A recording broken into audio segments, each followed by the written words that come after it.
तो I into a यानी IN into pi r n square. IN कितना लिखा था बच्चों अभी? IN कितना लिखा था? Z square by n cube into I not लिखा था इंटू पाई। Rn कितना लिखा था? Rn कितना लिखा था? n square by z into r naught का होल स्क्वायर। इसको सॉल्व करेंगे तो कितना हो जाएगा? इसको सॉल्व करके बताओ कितना आएगा? इसको सॉल्व करने के बाद कितना आ जाएगा मैग्नेटिक मोमेंट?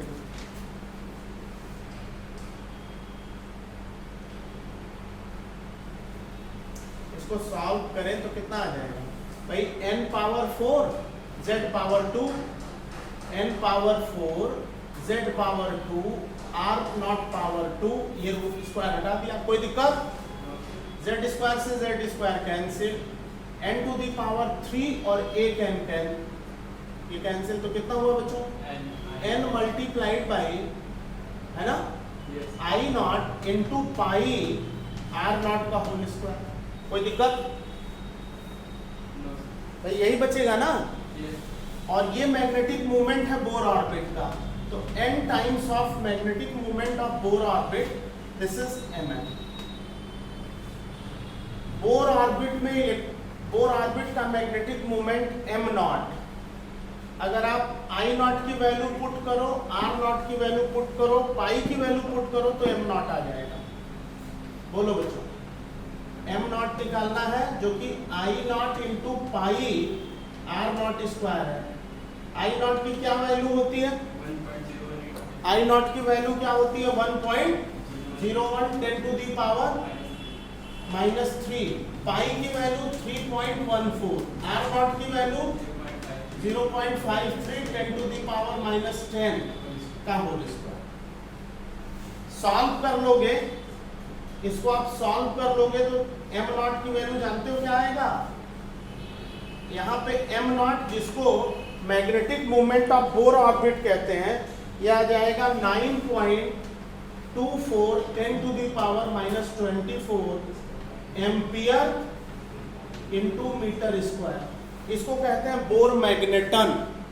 नाम सुना होगा शायद तुम लोगों ने, bore magneton. Magnetic movement of Bohr orbit, magnetic movement of Bohr orbit, other name is bore magneton. Note कर लो बेटा, magnetic movement of Bohr orbit, या इसको कहते हैं बोर मैग्नेटन। लिख लो m नॉट बोर मैग्नेटन।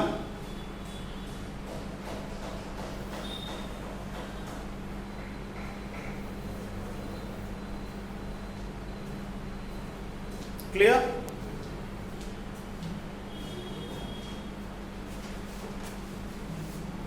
तो बोर मैग्नेटन। अब अगर ये वैल्यू बच्चों हम यहां रख दें, ये वैल्यू यहां रख दें, तो मैग्नेटिक मूवमेंट nth ऑर्बिट का कितना होगा? 9.24 10 to the power -24 multiplied by n। Hydrogen की फर्स्ट ऑर्बिट का मैग्नेटिक मूवमेंट कितना है? 9.24 10 टू पावर -24। हीलियम की फर्स्ट ऑर्बिट का, हीलियम की फर्स्ट ऑर्बिट का सेम है। लिथियम की फर्स्ट ऑर्बिट का, बेरिलियम की फर्स्ट ऑर्बिट का। इसका मतलब मैग्नेटिक मूवमेंट जेड पे डिपेंड। हर पूरी पीरियोडिक टेबल के 118 एलिमेंट की फर्स्ट ऑर्बिट का मैग्नेटिक मूवमेंट सेम होगा। कोई दिक्कत? इज दिस क्लियर और नॉट? मैग्नेटिक मूवमेंट जेड पे डिपेंड नहीं करता, बाकी सारी क्वांटिटी जेड पे डिपेंड करती हैं। तो हम लोगों ने radius, velocity, angular frequency, time period, orbital frequency, orbital current, magnetic induction, magnetic movement, kinetic energy, potential energy, total energy, wave number, ठीक है, 12 शॉर्टकट फार्मूले डेवलप किए। इनमें से किसी न किसी पर न्यूमेरिकल बोर्ड से लेके जेईई नीट तक मिलेगा ऑब्जेक्टिव, और 10 सेकंड से 20 सेकंड में आंसर आएगा, कोई दिक्कत? Is this clear? और डेरिवेशन करनी है तो सबका डेरिवेशन दिखाई दिया तुम लोगों ने। इज दिस क्लियर बच्चों? Is this clear? तो लास्ट टर्न पे मैंने जो फार्मूला डिराइव कराया था तुम लोगों को, 1 by lambda is equal to क्या डिराइव कराया था? 1 by lambda is equal to R Z square 1 by N F square minus n i square, wave number का फार्मूला। और इसी पर हमने 5 सीरीजेस ड्रॉ की थी। कौन कौन सी? Lyman, Balmer, Paschen, Brackett, Pfund series. ठीक है। लाइमन सीरीज किस रीजन में? अल्ट्रावायलेट में। बामर सीरीज किस रीजन में? विजिबल रीजन में। पास्टन सीरीज किस रीजन में? इंफ्रारेड रीजन में।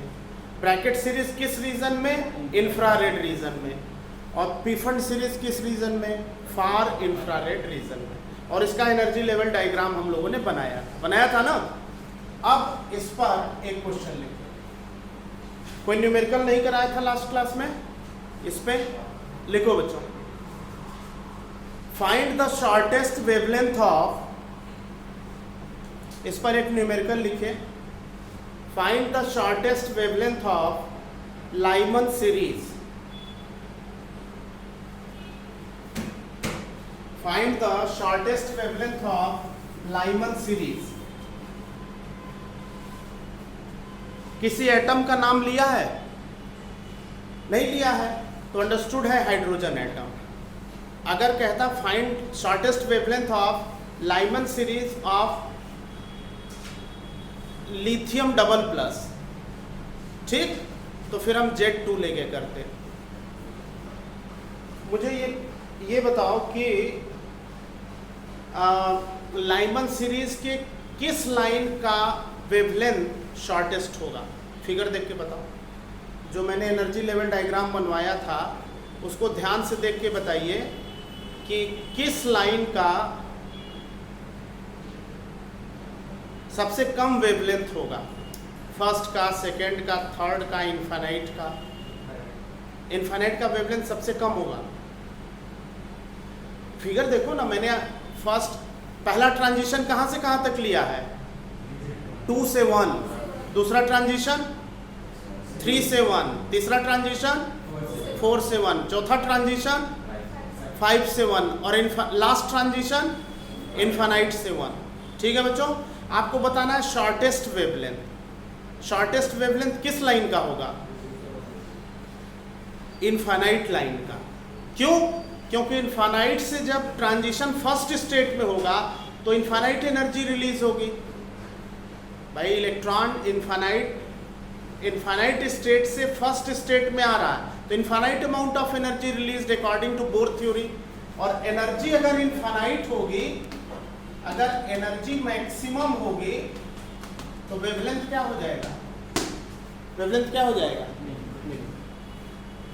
एवरी सीरीज की इन्फानाइट लाइन का वेवलेंथ मिनिमम होगा और फर्स्ट लाइन का वेवलेंथ मैक्सिमम होगा। लिख लो इस चीज को। लैम्डा मिनिमम फ्रीक्वेंसी मैक्सिमम बच्चों, फ्रीक्वेंसी मैक्सिमम किस सीरीज का? इन्फानाइट लाइन का, लास्ट ट्रांजिशन का। और लैम्डा मैक्सिमम फ्रीक्वेंसी मिनिमम किस लाइन का? फर्स्ट लाइन का। ये आपको हमेशा याद रखना चाहिए। हर सीरीज की फर्स्ट लाइन का वेवलेंथ मैक्सिमम होगा, फ्रीक्वेंसी मिनिमम होगी।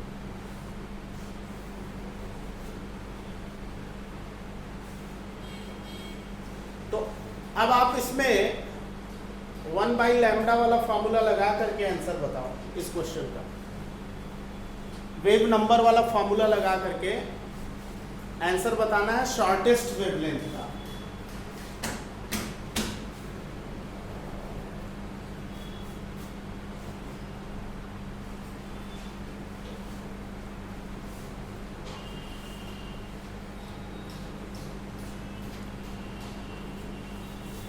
कौन सा फार्मूला लगेगा इस न्यूमेरिकल में?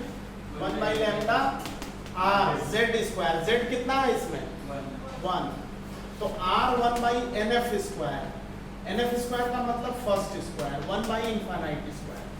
R की वैल्यू क्या बताई थी मैंने 10 to the power 7 lambda angstrom में निकालूंगा 917 एंगस्ट्रॉम लगभग आ जाएगा। R की वैल्यू 1.01 10 टू द पावर 7 रख दो। R की वैल्यू 1.01 10 टू द पावर 7 रख दो और सॉल्व करके देखो बेटा इतना आ जाएगा। ध्यान से देखो 1 by lambda 1.01 10 to the power 7 into 1 तो lambda is equal to 1 upon 1.01 10 to the power 7 917 angstrom approximately. Solve करके देखो लगभग।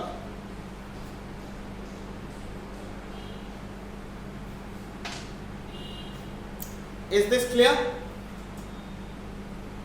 ये क्वेश्चन सॉल्व हो गया। एक और क्वेश्चन लिखो बेटा। Find the energy radiated. Find the energy radiated. Find the energy radiated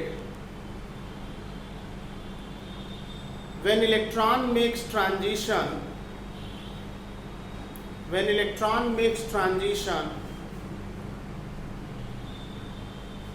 from second excited state to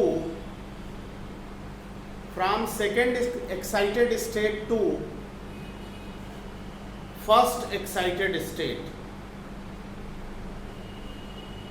From second excited state to first excited state.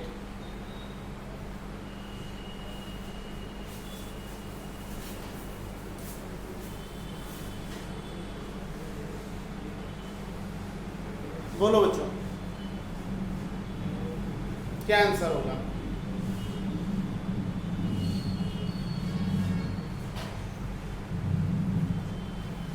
Second excited state का मतलब कौन सा स्टेट?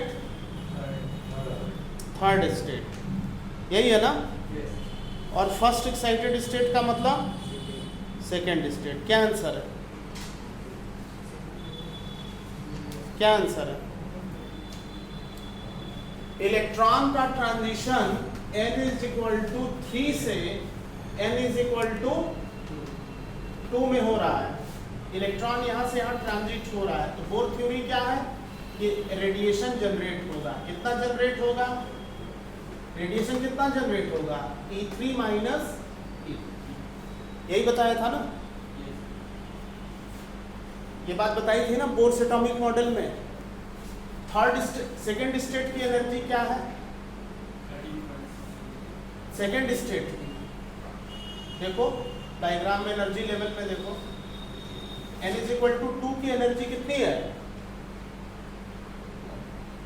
-3.4 इलेक्ट्रॉन वोल्ट है।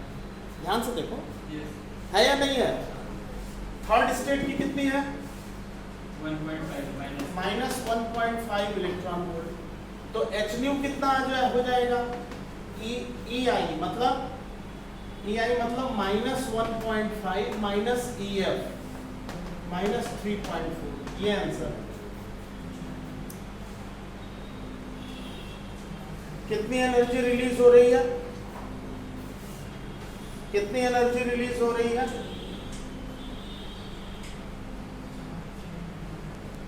इसमें से उसको subtract कर दो, आंसर आ जाएगा।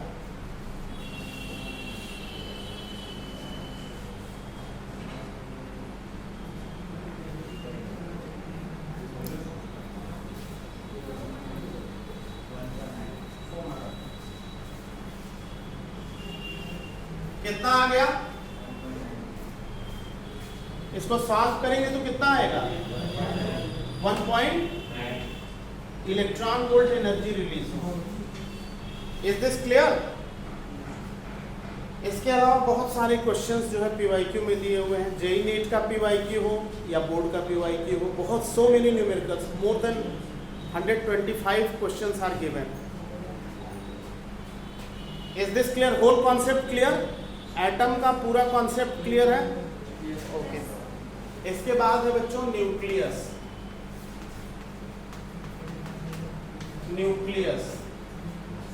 हेडिंग डाल दीजिए nucleus.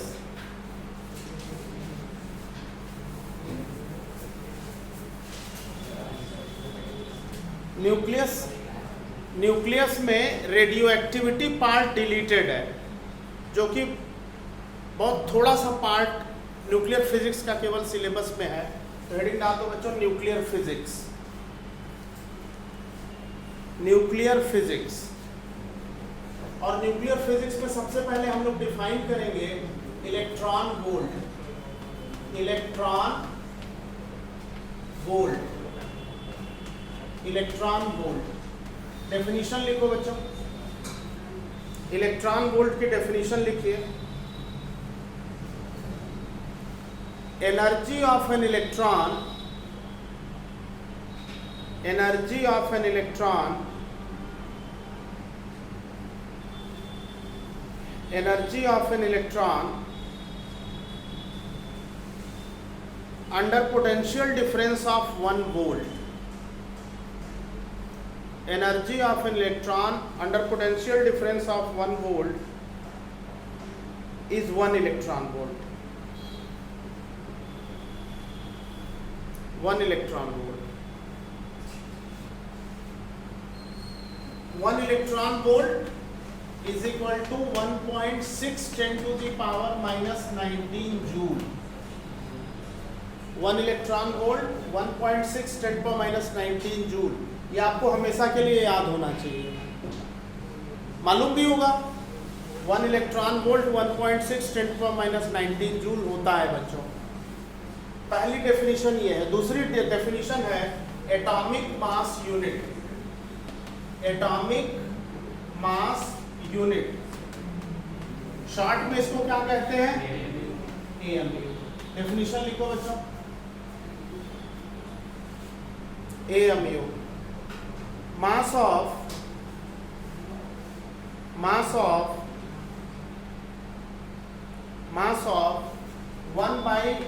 1/12th part of 1/12th part of C12, 1/12th part of C12 is 1 AMU। Carbon 12 के मास का 1/12th पार्ट 1 AMU होता है। This is the definition. 1 AMU कितना होता है बच्चों? 1.67 10 to power minus 27 kg। 1 AMU 1.67 10 to the power minus 27 kg होता है। ये भी आपको याद रहना चाहिए। 1.67 10 to the power minus 27 kg। ये दोनों टर्म क्लियर हो गए। अब यहाँ पे एक हेडिंग डाल दो बच्चों, rest masses of different particles. Rest masses of different particles. Rest masses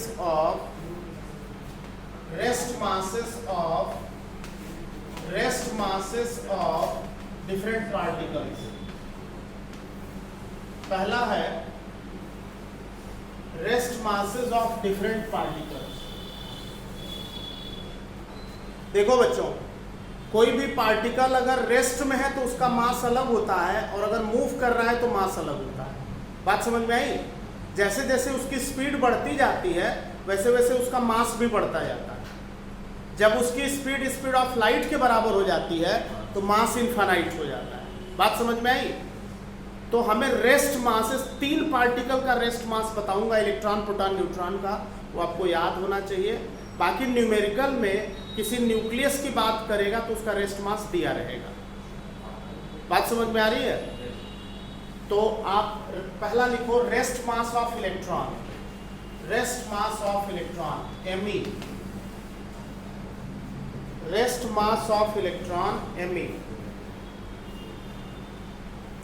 rest mass of electron, ये तीनों टर्म आपको याद रखना है। थोड़ा सा मुश्किल है लेकिन याद हो जाएगा। 5.48 5.48 597 597 into 10 to the power minus 4 AMU. Rest mass of electron is this much. Rest mass electron का इतना होता है, ये आप याद कर लेंगे।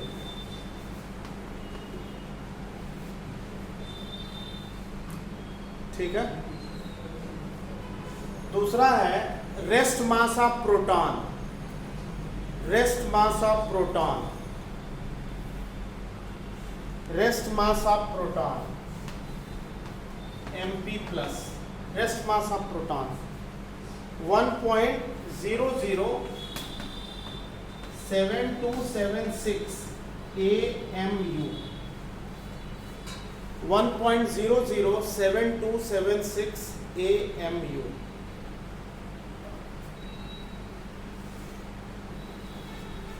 तीसरा है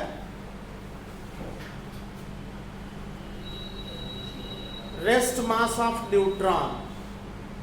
तीसरा है rest mass of neutron. Rest mass of neutron 0n1 1.008665 AMU। इन तीनों का रेस्ट मास आप याद रखिए, बाकी रेस्ट मासेस न्यूमेरिकल में दिए रहेंगे।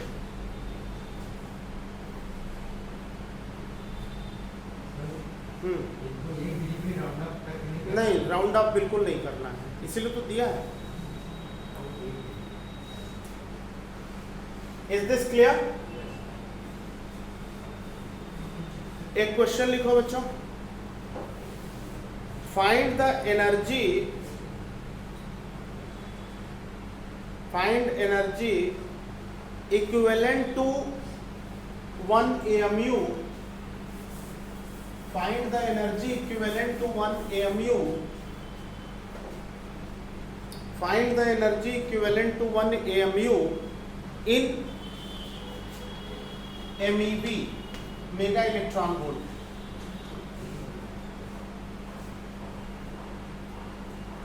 Find energy equivalent to AMU. AMU मास है, मास को एनर्जी में कन्वर्ट करने के लिए एक फार्मूला mc² यूज किया जाता है। क्या यूज किया जाता है? Is equal to mc²। Mass energy equivalence बोलते हैं। क्या बोलते हैं इसको? Mass energy. मास को एनर्जी में कन्वर्ट करने के लिए आइंस्टीन ने एक फार्मूला दिया था, E बराबर mc²। तुम लोग शायद जानते भी होंगे, इज इक्वल टू mc²। कितना मास है? What is mass given in the question?